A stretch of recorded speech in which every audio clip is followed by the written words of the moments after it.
Hi everyone, so this is part 2 of our 3-part series in how to take notes.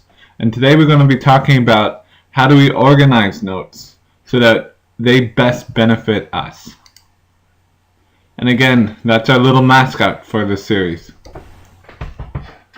To begin, one of the most important things about note-taking and note-taking organization is planning ahead. Now you might say to me, well, I just don't have time to plan ahead. I have 7 classes. You want me to not sleep and eat and spend all my time at school and not hang out with my friends?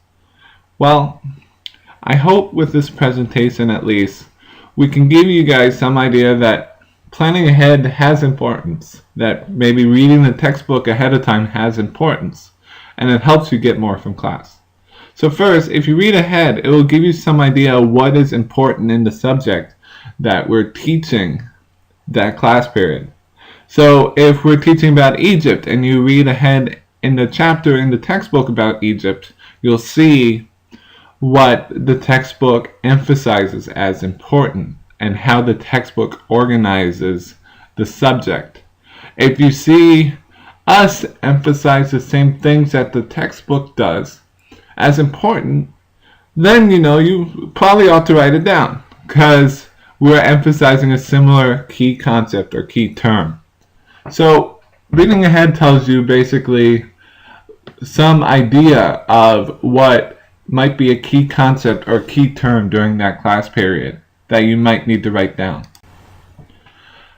Planning ahead also allows you to create a separate section in your notes for each possible concept. And so we're going to talk about a couple ways that I've come up with for organizing your notes, so that you have these possible sections for each key concept in the next couple of slides. But what I want to emphasize here is that you, by reading ahead, by planning ahead, will see how the textbook organizes the information. And you'll see what is important according to the textbook. And by seeing that, you'll know things such as, do I need to leave a lot of space in my notes for key people, because the textbook lists several key people? Do I need to leave a lot of space in my notes for key events, because the textbook lists several key events and they seem important? You'll see the textbook organization and it will cue you into how you might want to organize your notes that day.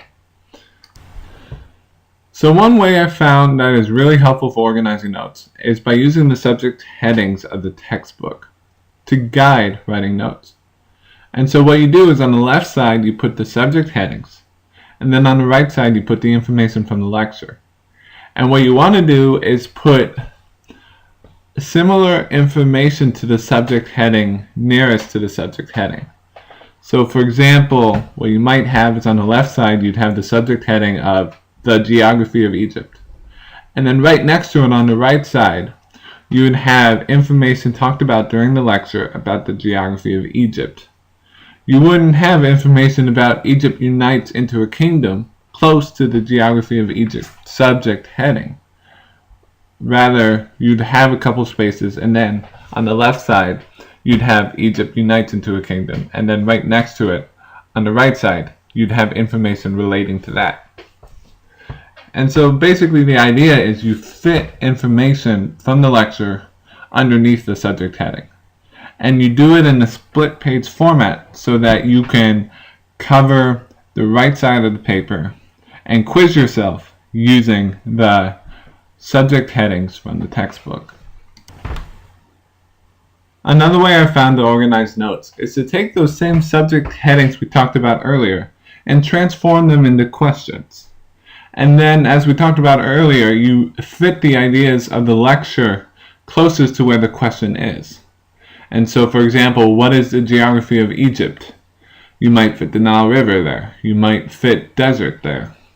And so, again, the idea is you quiz yourself using this note-taking format in the same way as we discussed with the subject headings. Cover one side and try to remember the other side. A third way I discovered to organize notes is by taking either the lecture notes given to you in class or the lecture notes you write and inserting on the other side of them, the left side, pictures, words, summaries or anything else that may remind you of what was discussed in class.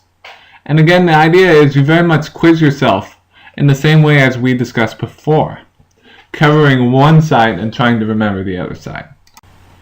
Finally, a final way that I've come up with to organize notes is really back to that Home Depot box that you saw on a previous slide. Really just trying to package the information in the right box, creating boxes for the different information discussed in class. So you may create a box for key people in your notes. You may create a box for key events. You may create a box for key terms, and you may create a box for key ideas. And the idea simply is, when you hear a key person, you plug it into the key people box. When you hear a key event, you plug it into the key event box. And so this just helps you sort of frame it in your head better, understand it better, so that when you review it, your brain sort of remembers the organization of that day. So one last aspect of organization of notes is that you sometimes need to review and reorganize your notes after class. And you might complain and be like, I have no time, I have 7 classes, I have tons of homework to do. But I want to emphasize that there is a reason for it, there is a purpose. And one purpose for it is that you can write your notes neater. Oftentimes, teachers talk way too fast and you're struggling to get everything down. You're drawing arrows everywhere, you're creating diagrams, and it creates messy notes. And so it's helpful to go back and instill some sort of neatness and organization on it so that you can find what was talked about in class easier. You can understand your notes instead of wondering what that word was. And obviously, it's good to not have your writing look like this. Another reason why you might review and reorganize your notes is to, well, reorganize them. That's kind of obvious in the title. But as we said before, you might want to reorganize them because your notes are messy. But also, the teacher may give you an organization for notes that doesn't jive with you, that doesn't make sense to you, or that doesn't really put the information in a clear format for you. So you might want to reorganize your notes so that you can understand them better, so that you're not going off of the teacher's organization, but your own personal organization and how you like to organize them. You might want to reorganize your notes to identify any areas in the notes where you may have missed something from the lecture and need clarification.